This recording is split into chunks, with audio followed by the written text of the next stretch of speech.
Have you ever wondered how life can take unexpected turns, leading to heartbreak, redemption, and second chances?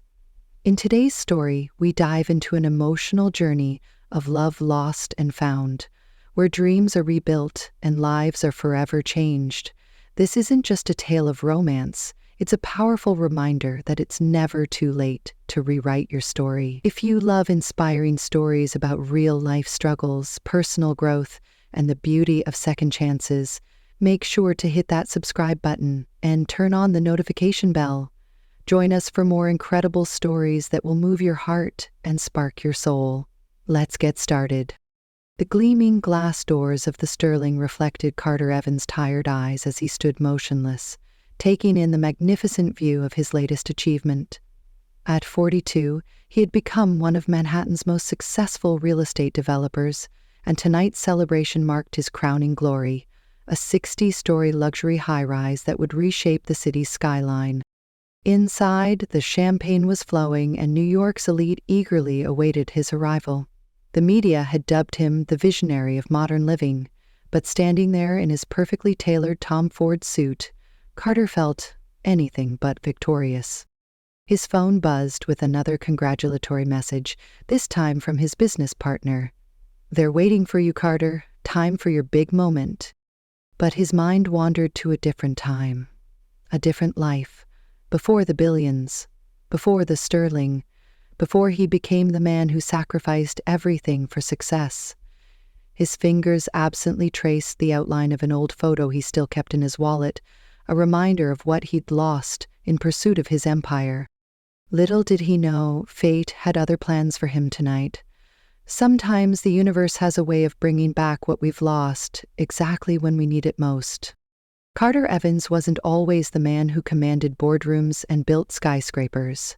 Once, he was just a young dreamer with a knack for spotting potential in forgotten spaces. Back then, his world was smaller, simpler, and filled with the kind of love that made every struggle feel worth it.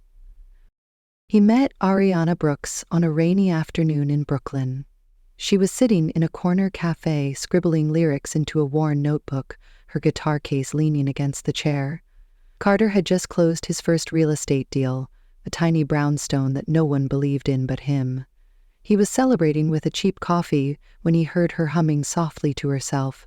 Her voice was raw, unpolished, but it carried a warmth that drew him in. "Is that your song?" he asked, unable to stop himself. She looked up, startled, but then smiled a smile that would stay with him forever. From that moment, they were inseparable.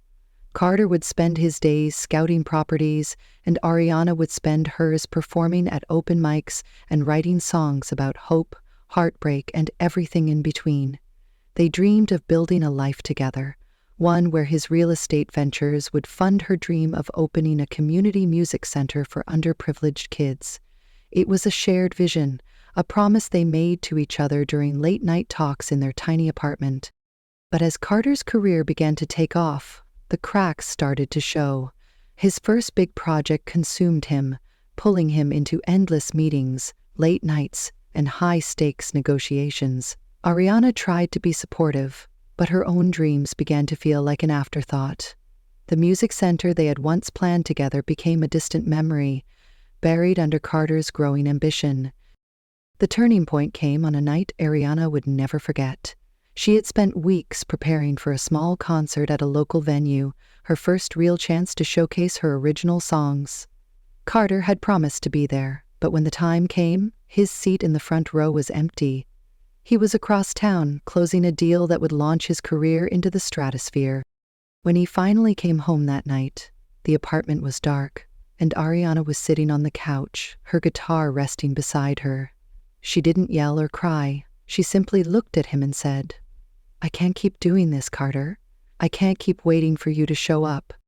He tried to apologize, to explain, but the damage was done. A week later, she packed her things and left, taking her guitar and her dreams with her. Carter told himself he'd make it right someday, but as the years passed, the distance between them only grew. Now, standing outside the Sterling, Carter couldn't help but wonder, if he had chosen differently that night, Would she still be by his side? The gala was in full swing by the time Carter stepped inside. The grand ballroom of the Sterling was a masterpiece of modern design. Floor-to-ceiling windows offered a breathtaking view of the city, while soft jazz played in the background. Waiters weaved through the crowd, balancing trays of champagne flutes, and the room buzzed with the chatter of New York's elite. This was his world now, polished, powerful, and utterly hollow. Carter moved through the crowd, shaking hands and exchanging pleasantries, but his mind was elsewhere. He had perfected the art of appearing engaged while his thoughts wandered. Tonight they wandered to her, Ariana. It had been years since he'd seen her, but the memory of her smile, her laugh, her voice, it all lingered like a song he couldn't forget. And then, as if summoned by his thoughts, he saw her. She was standing near the bar, her back to him, talking animatedly with a man who looked to be in his early 30s. Her hair was shorter now, styled in soft waves that framed her face. She wore a simple black dress, elegant yet understated, and Carter felt his breath catch in his throat. It was her, Ariana. For a moment he thought he was imagining it, but then she turned and their eyes met. Time seemed to stop. The noise of the room faded, and all Carter could hear was the pounding of his own heart. Ariana's expression shifted surprise, then something colder, more guarded. She gave him a polite nod before turning back to her companion, but the moment was enough to send Carter's carefully constructed composure crumbling. He couldn't just stand there. He had to talk to her. Summoning his courage, Carter approached the bar. The man she was with excused himself, leaving Ariana alone just as Carter reached her. She didn't look surprised when he spoke. "Ariana," he said, his voice softer than he intended. "It's been a long time." She turned to face him fully, her expression unreadable. "It has," she replied, her tone cool but not unkind. "Congratulations on the Sterling. It's impressive." "Thank you," Carter said, though the words felt hollow. "You look amazing." Ariana raised an eyebrow, a faint smile tugging at the corner of her lips. "Flattery, Carter? After all these years?" He chuckled nervously, running a hand through his hair. "I guess I deserve that." There was a pause, heavy with unspoken words. Finally, Ariana broke the silence. "What are you doing here, Carter? Besides basking in your success, of course." Her words stung, but he couldn't blame her. "I didn't know you'd be here," he admitted. "I didn't even know you were back in New York." "I've been back for a while," she said, her tone neutral. "I've been busy?" Carter hesitated, unsure how to bridge the gap between them. "I'd love to catch up sometime," he said finally, "if you're open to it." Ariana studied him for a moment, then shook her head. "I don't think that's a good idea, Carter. Some things are better left in the past." And with that, she turned and walked away, leaving Carter standing alone in the middle of the glittering ballroom, feeling more lost than ever. Carter left the gala early that night, unable to shake the weight of seeing Ariana again. The sight of her, the sound of her voice, it all came rushing back like a flood he wasn't prepared for. He returned to his penthouse, a sprawling space with floor-to-ceiling windows overlooking the city, but it felt emptier than ever.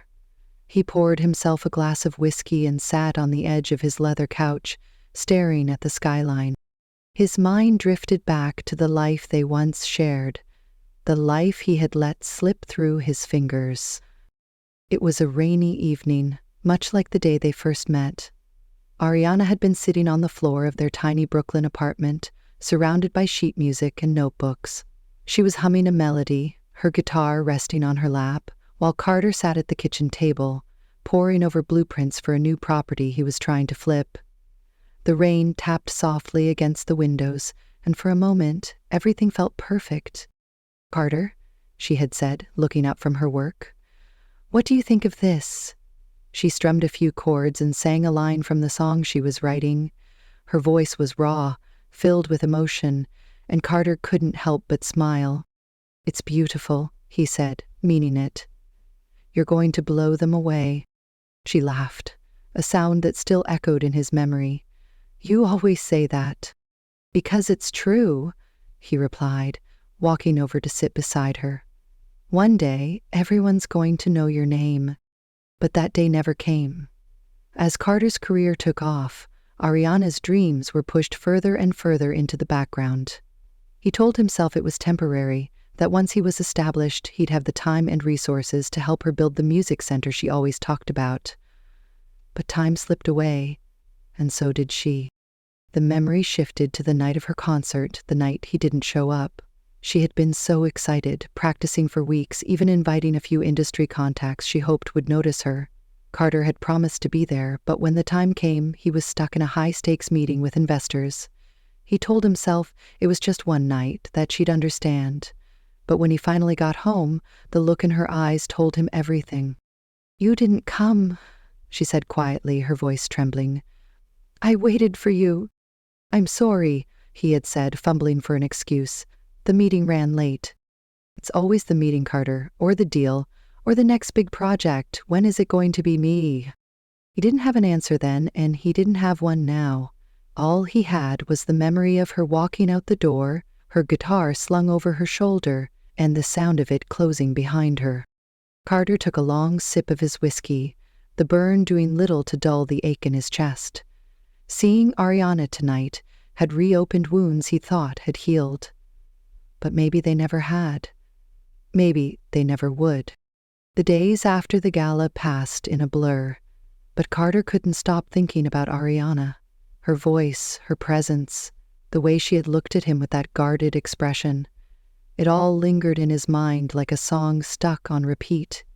He tried to focus on work, throwing himself into meetings and project plans, but nothing could distract him from the gnawing feeling that he had to see her again.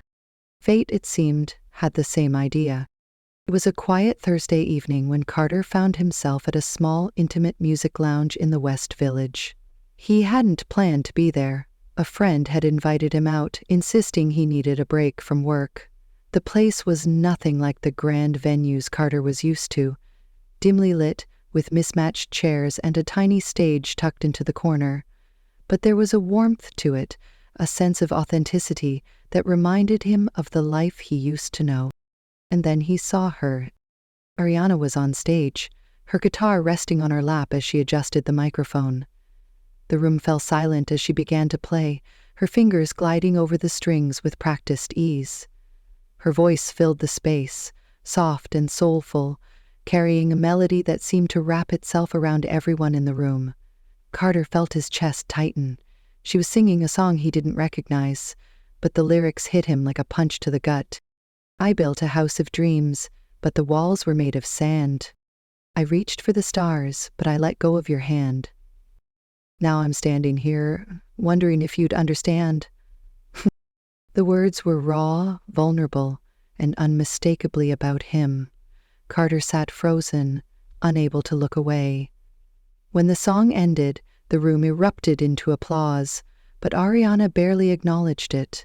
She gave a small smile, thanked the audience, and stepped off the stage. Carter didn't think, he just moved. By the time she reached the bar, he was already there, waiting. She noticed him immediately, her expression shifting from surprise to something more guarded. "Carter," she said, her tone neutral.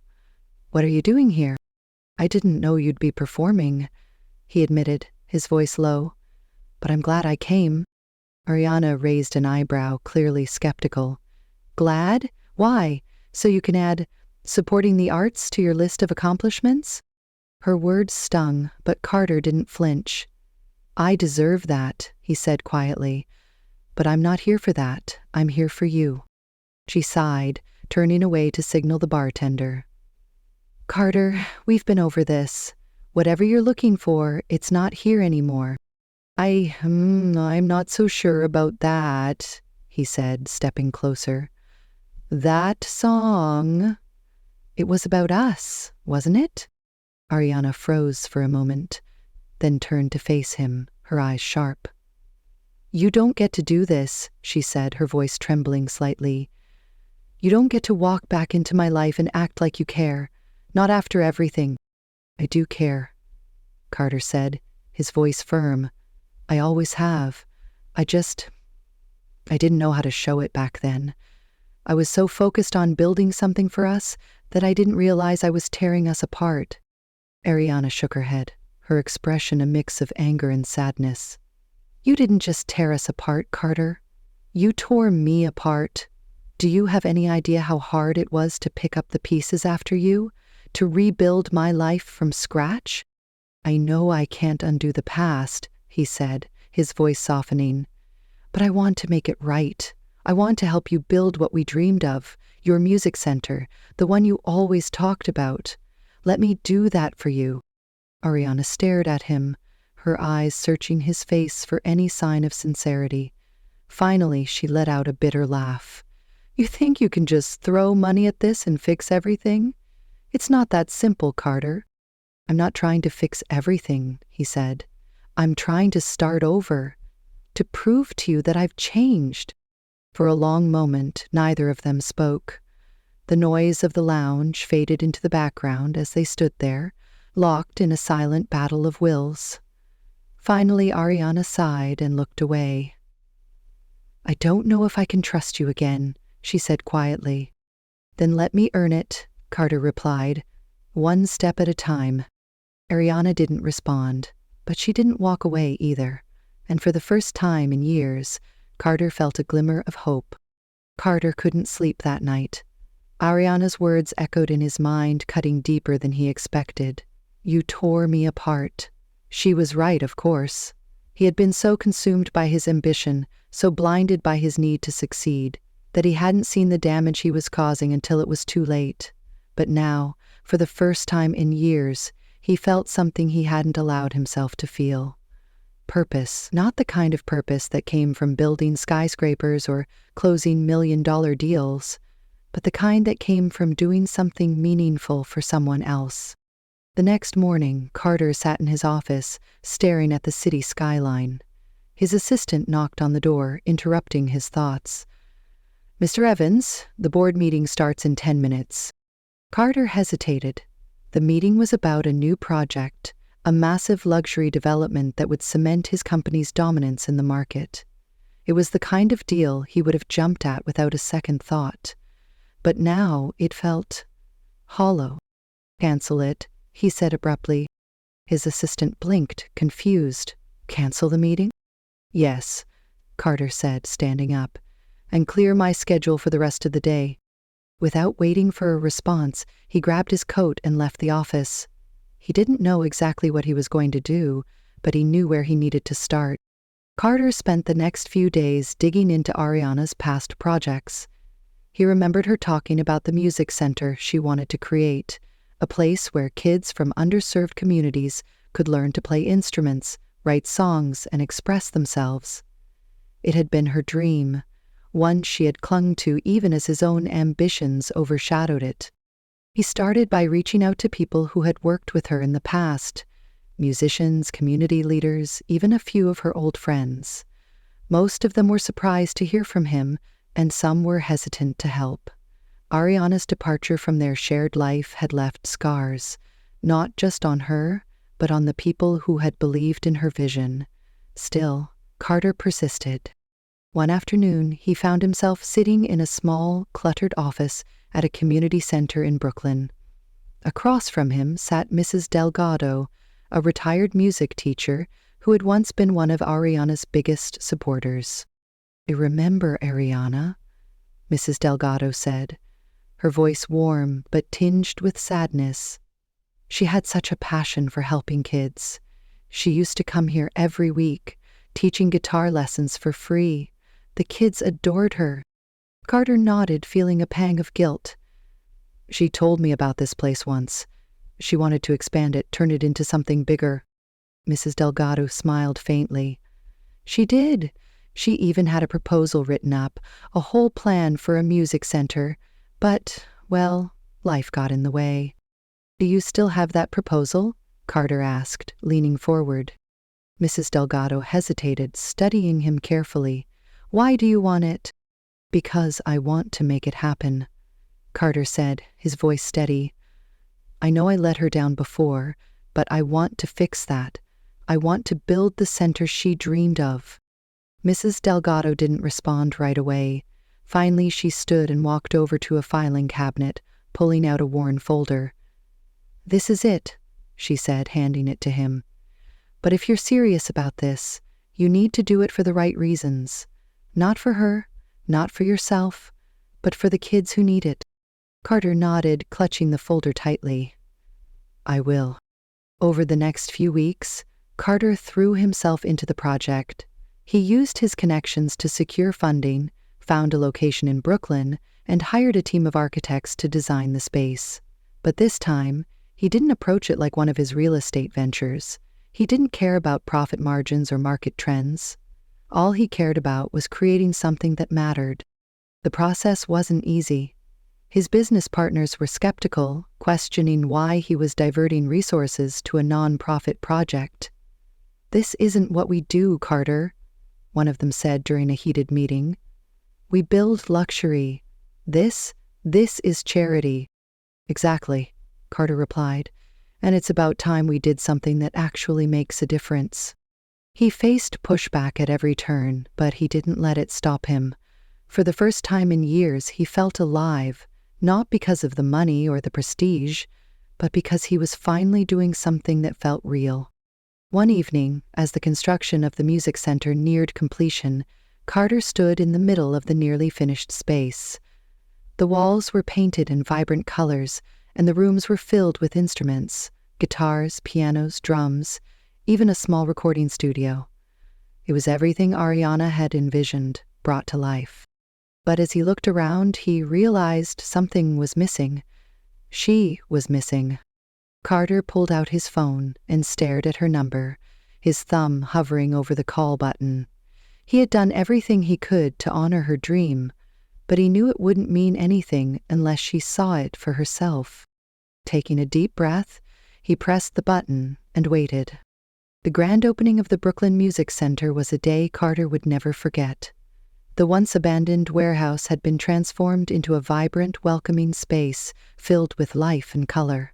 The walls were adorned with murals painted by local artists, and the rooms were stocked with instruments of every kind.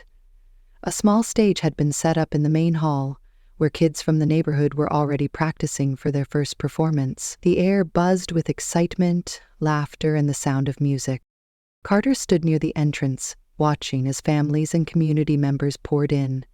He had spent months preparing for this moment, but now that it was here, he felt a strange mix of pride and nervousness. This wasn't just a building, it was a promise, a second chance to do something meaningful. But there was one person he wasn't sure would show up. He glanced at his watch. It was almost time for the opening ceremony, and Ariana was nowhere to be seen. He had called her 2 weeks ago, leaving a voicemail explaining everything he had done and inviting her to the event.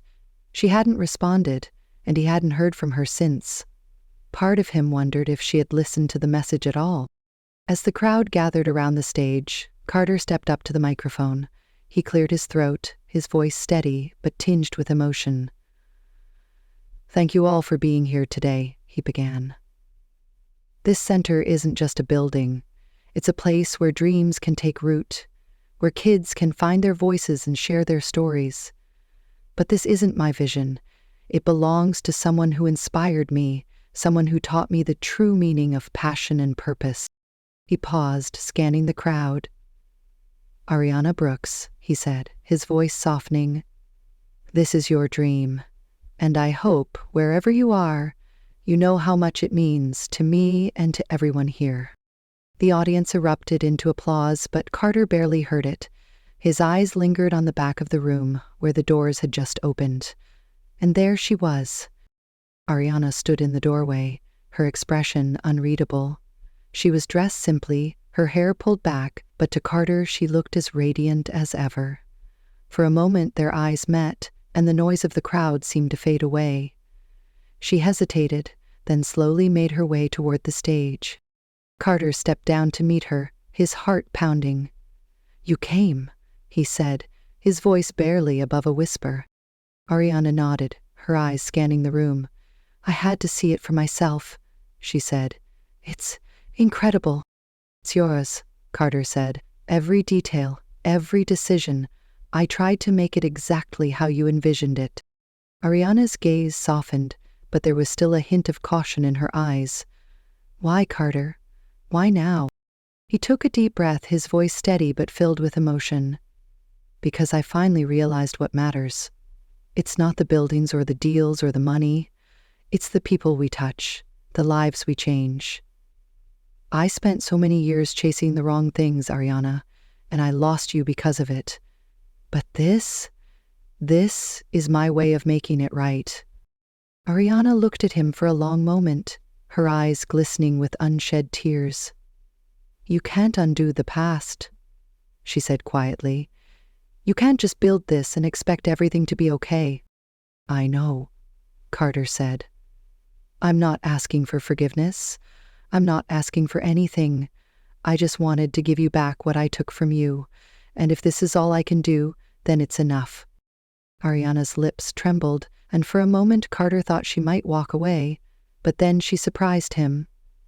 You didn't just build this for me, she said, her voice soft. You built it for them. She gestured toward the kids on the stage, who were now tuning their instruments and laughing with each other. And that means something. Carter nodded, his throat tight. It does. The two of them stood there in silence, the weight of their shared history hanging between them. Finally, Ariana broke the tension with a small, hesitant smile. You've changed, Carter. I can see that. I had to, he said. Losing you was the wake-up call I didn't know I needed. Ariana looked down, her fingers brushing against the edge of the stage. I don't know if we can go back to what we were, she said honestly. But maybe we can start over. Carter's heart swelled with hope. I'd like that, he said. One step at a time. Ariana nodded, her smile growing. One step at a time. As the kids began their performance, Carter and Ariana stood side by side, watching the dream they had once shared come to life. For the first time in years, Carter felt at peace. He didn't know what the future held, but he knew one thing for certain. This was the beginning of something new, something real, and for the first time, he was ready to embrace it. The sun was setting over Brooklyn as the last of the guests trickled out of the music center. The grand opening had been a success. Families left smiling, kids were already talking about their next lessons, and the local press had captured the heartwarming story of a community brought together by music. But for Carter, the real victory wasn't in the applause or the headlines. It was in the quiet moment he now shared with Ariana. They stood outside the center, the warm glow of the building's lights spilling onto the street. Ariana leaned against the railing, her arms crossed, a thoughtful expression on her face. Carter stood beside her, his hands in his pockets, unsure of what to say. For once, he didn't feel the need to fill the silence. It was enough just to be there with her. You really did it, Ariana said finally, her voice soft. You brought it to life. We did it, Carter corrected, glancing at her. This was always your dream. I just helped it along. Ariana smiled faintly, her gaze drifting to the building. It's more than I ever imagined. And the kids, they're going to love it here. That's the goal, Carter said, to give them something we never had, a place to belong. Ariana turned to him, her expression serious. You've changed, Carter, I can see it, and I'm proud of you for that. Her words hit him harder than he expected, and for a moment he couldn't speak. Finally he nodded. Thank you. That means more than you know. They stood there for a while longer, watching as the lights inside the center dimmed. It wasn't a perfect ending, but it was a beginning. A chance to rebuild, to move forward, and to create something beautiful together. And for Carter, that was enough. 1 year later, the Brooklyn Music Center had become more than just a place for music. It had become a symbol of transformation and second chances. The halls that once echoed with construction noise now resonated with children's laughter and melodies. And for Carter and Ariana, it had become the foundation of their rebuilt relationship. They had taken their time, healing old wounds and building new trust. Their journey back to each other wasn't rushed. It was measured in small moments, shared smiles during children's recitals, late-night conversations about their dreams, and quiet understanding when words weren't needed. On a crisp autumn evening, Carter proposed to Ariana in the same room where they had first reconnected. He had arranged for her favorite student Sophie to play the guitar piece that Ariana had taught her. As the young girl's music filled the air, Carter got down on one knee. "Ariana," he said, his voice steady but full of emotion, "losing you taught me what really matters in life. This past year, watching you bring music and joy to these kids, seeing your dreams come true, it's shown me that true success isn't measured in dollars or deals. It's measured in moments like these, in the lives we touch, and in the love we share. Will you marry me again?" Ariana's eyes glistened with tears as she nodded, pulling him to his feet and into an embrace that spoke of forgiveness, hope, and renewed love. Their wedding was held at the music center on a warm spring evening. The main hall was transformed, with fairy lights twinkling overhead and flowers adorning every surface. But what made it truly special were the students, dozens of them, forming an impromptu orchestra, playing a piece they had composed especially for the occasion. As Ariana walked down the aisle, the children's music swelled, a beautiful melody that seemed to capture their entire journey.